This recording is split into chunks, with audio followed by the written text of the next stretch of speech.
Happy New Year from Appalachia at ya. My name's Ronnie Cowan, and we're here with the first show of the year. So, without further ado, let's get this year started off right.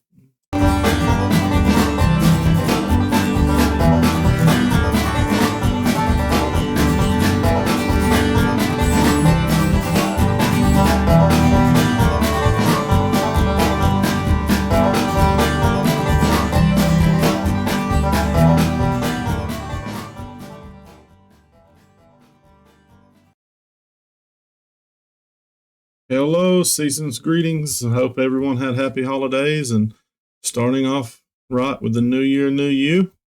And let's dive right in. This will be a little condensed version. We have some exciting things coming your way this year on Appalachia at you.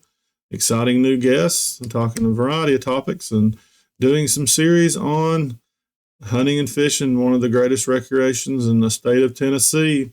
We've got shows, part 1 and part 2 series of hopefully bear biology and other critters, and also doing hobby farming and just good old country living topics. So a lot of guests coming your way this year. This one's a little condensed one to highlight a special program that we are doing. But as always, we'll start off with some tips, some hobby farming tips and gardening. So your January gardening tip would be keep a check on tropical plants like elephant ears, bananas, cannas, ginger, agaves, and your Boston Kimberly ferns, or anything that is cold sensitive. If you have them stored in an enclosed garage, basement, or crawl space under the house, you need to carefully check them for water. They don't need to totally dry out, but they can easily be overwatered, causing them to rot. If they do rot, any of that rotting foliage should be removed to prevent further decay. And I'm speaking from experience just behind me here. I'm kind of hiding it. I successfully killed my nerve plant over the holidays by accident. I was on a trip, watered it, thought it would be good, had it in a little bit smaller container, and I murdered it. So, taking some of my own advice today, it's easy to kill those sensitive plants. So, make sure you do your due diligence. So, what's in bloom in your state? And some winter can reveal some beautiful features that go unnoticed when foliage is on display. The vibrant stems of blood twig dogwood. This one's midwinter. Were glowing in the sun and looked especially good against the contrasting conifers. So you can add some color in your evergreen garden. If you check out UT Gardens, they have a great picture of the blood twig. It's a very cool looking plant this time of year with that blood red tip glowing almost like a flame against those evergreens. So it goes good against contrasting conifers. Japanese red pine makes a good backdrop for them, or other evergreens. Remember, we don't recommend Leland cypresses. So there are many more better options than some of the Leland cypresses. If you need help picking out plants or planting, you can contact your county extension office. We'd love to help you out. But check out some of these things that are blooming. There's also, in a demonstration plot in Crossville, some of our weeping conifers. They highly recommend the weeping Alaskan cedar. So you can check those out if you go to UT Gardens, but that's another awesome plant. And then there's Whoa Nelly holly. I love that name, Whoa Nelly. It stands about 14 feet and 10 feet wide, and they have gold leaves year round, but particularly shine during winter months when the garden is at rest. So you can check those out. For more information on Whoa Nelly, this prior plant of the month, and it is at NC State Extension site. So you'll have to check those out. Winter bird feeding in your garden is a good thing to do. Get some visitors, eastern bluebird and such. So help support gardens by purchasing bird seed and wreaths and birdie bark logs. Cumberland County Master Gardeners are selling some of those, but you can get premium bird seed, birdie bark butter logs, and pound birdie bark butter for tray feedings. Those are always great options in your garden. So Some trends, some of this year's garden trends. Color of the year is cyber lime, according to Garden Media Group. Its vivid color is sure to attract attention and pairs well with other trends like hot pink and dark shades. Cutting gardens continue to be a hot commodity. Zinnia and our zinnia is one that is going good right now. Ferns can be a great addition, and let's not forget fragrant herbs such as lavender. Edible gardens has remained popular, but well beyond their traditional garden. Look for plants with both edible and ornamental appeal. Edimental is the new coin term, so it looks good and you can eat it. Some of my favorites, according to this author, is artichoke, fennel, lavender, blueberries, and pineapple sage. So fennel is a personal favorite of mine. There's a weed called dog fennel that's out in pastures a lot that we help control, but it has a fragrant smell, and it could be used, not dog fennel, not so much, but fennel can be used as a great seasoning. I like it especially on fish. So I want to switch over and show you the plant of the month in January. We'll transition to the plant of the month in January. Let you see that.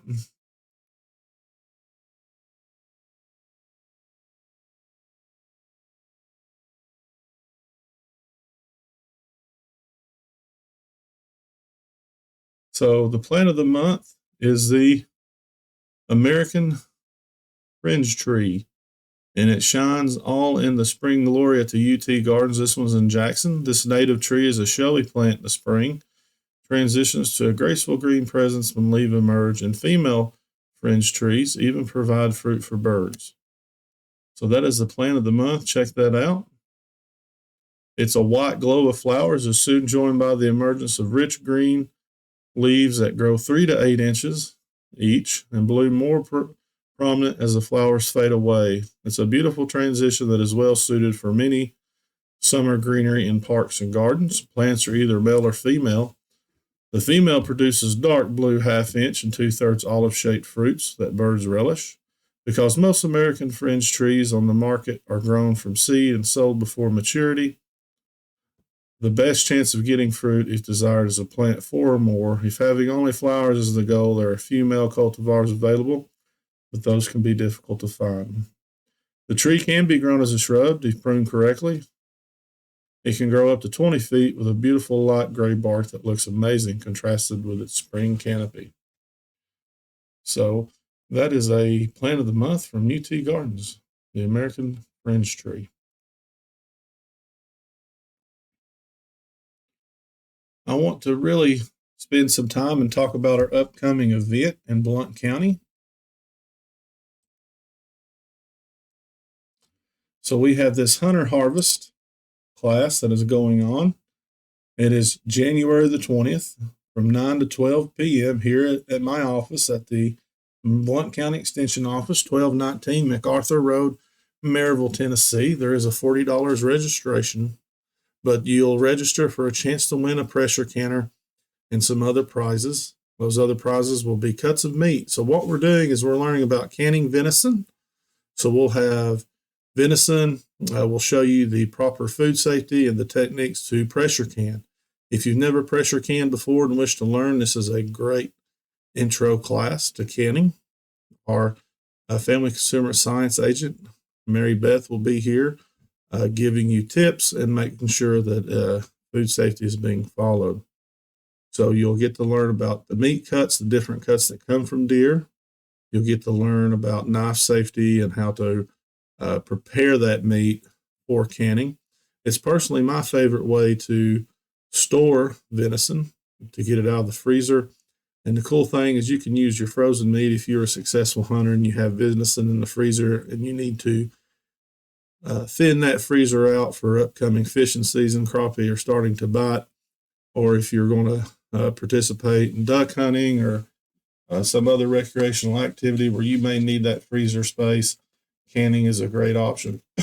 So we will be actually sampling some wild game after we teach participants how to can venison, how to cut it up. We will have some that's already prepared in certain recipes, and you can swing by and try it. and taste for yourself how delicious and fulfilling this process can be. So we'll be trying different recipes, probably street tacos and deer chili made from canning venison. It's very lean and very tender cooked this way. So you'll get to see firsthand how to do that. We'll also share the recipes with you. We'll share some of our favorite ways to prepare venison for the family that are absolutely delicious. You may be surprised how you can process that game and have a nice meal out of it. The other portion of this class is going to be really cool. We're going to teach about carcass fabrication. This is after deer season, so we will have a lamb at the office, and we will be showing people how to dress that, skin it, and break that meat down. I'll be teaching that portion. We'll do it just like we will a venison or just like a deer. I won't be doing retail cuts of lamb, although we could. I may demonstrate the difference, but we'll be making those cuts and fabricating that carcass just like we would a deer. So if you don't know how to do that, or if you'd like to learn more, you'll get to watch us break that carcass down all the way from the hoof to the table. And even if you don't deer hunt and you're curious about lambs, if you have your own lambs or raising sheep and you want the chance to learn how to fabricate that carcass, this will be the course for you. So we'll take it straight from the hoof all the way to the table by skinning, dressing it, processing, and fabricating that carcass. And we may even dress it out as some lamb retail cuts. So you non-hunters out there, or if you hunt and raise sheep and have lambs, this could be extra beneficial to you. You get to learn two things at once. So come check us out, and you can do online registration. You can scan that QR code. We have flyers out around Blount County. We have one at Royal King, at Bud's, or Bill's Outpost. I apologize, Bill's Outpost and Gunny's. We have them hanging up. We have one at Bow Hunters Pro Shop. You can scan there, or you can go to this website at tinyurl.com/3RPY5EST. Or you can call the office at 865-982-6430 and register. Or if you have any questions, concerns, or comments, you can email me at rcowan2, RCOWAN, 2, at utk.edu. And we look to have a great time. It'll be very educational, and you'll come on out, and then we're going to do a drawing for a pressure canner, and we're going to be drawing to give away some of this lamb that we're cutting up. None goes to waste, so you may get a chance to take some fresh processed lamb chops home. So check it out. Pretty interesting stuff.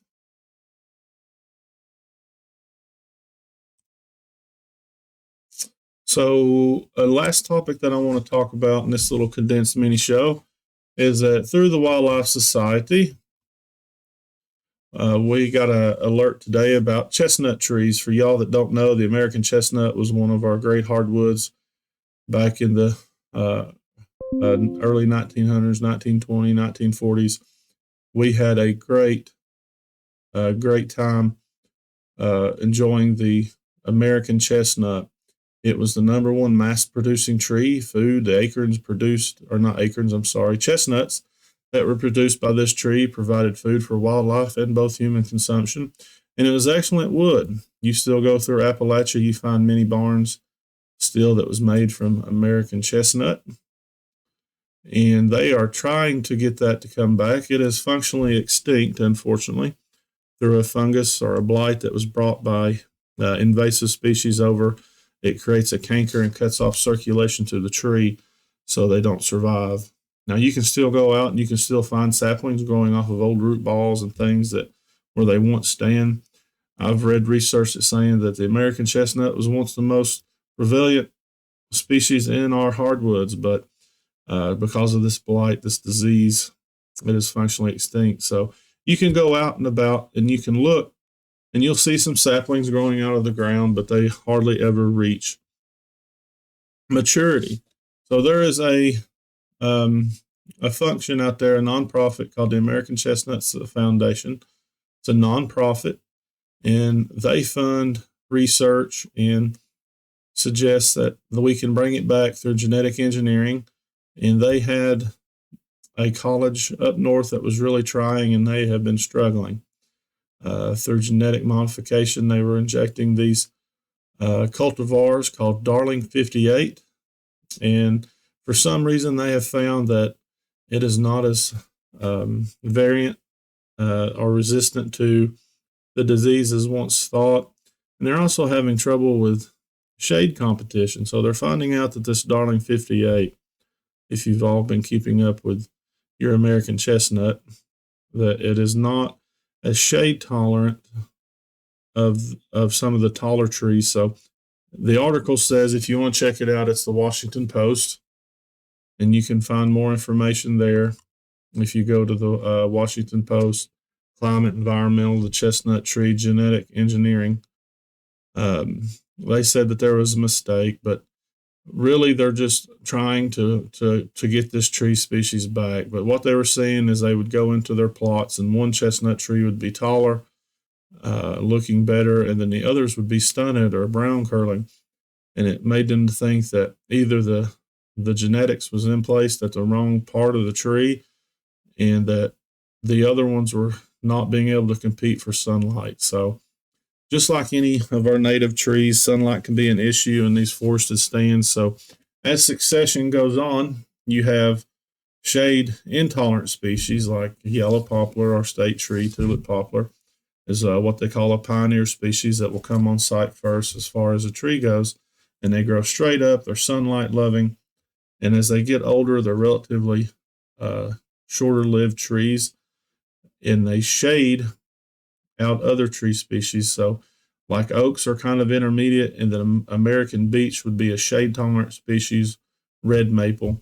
So if you don't have any disturbance that opens up this sunlight, the later stages of accession is a beech maple forest, because what happens is they dominate the canopy, they shade out all these other species. And it sounds like that's what's happened to some of these American chestnuts. They're even concerned that if they're placed in a national or a natural setting, that they would not be able to outcompete the other species. So they've pulled away from that. They're still working on the Darling 58. And this article goes on to talk about funding being pulled right now. But we all wish any university or any government organization is trying to help the American chestnut.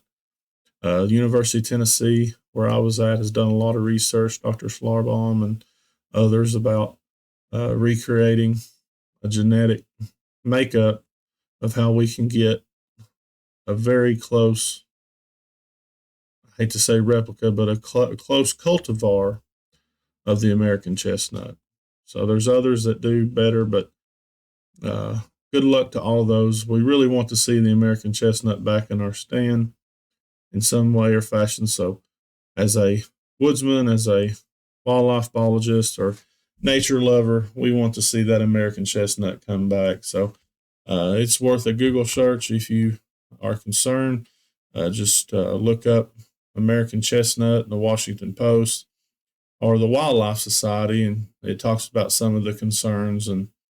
But there's still hope. More research is being needed, but we could do a whole show, and that might be on the horizon, of the American chestnut. It's a very important tree species here in southern Appalachia. It was all the way from Maine, all the way down the Appalachian chain. So a good read. I highly recommend it. But please keep us in mind. Sign up. There's still spots left for our Hunter Harvest, our Hunter's Harvest class that we're inviting you to Food Safety Success. Still some spots open. They are going quickly. Make sure you scan or register online. And again, if you have any questions or comments, I hope to see you later in the month with a special guest. I don't want to give any spoiler alerts, but stay tuned for some pretty cool natural resource topics and Appalachian pastimes.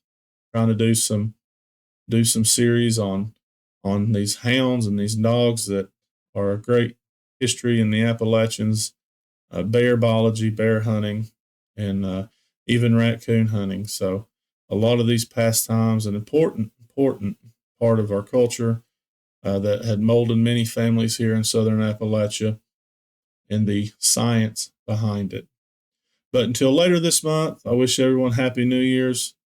Keep the deer processing class in your mind and sign up, and we'll holler at you later.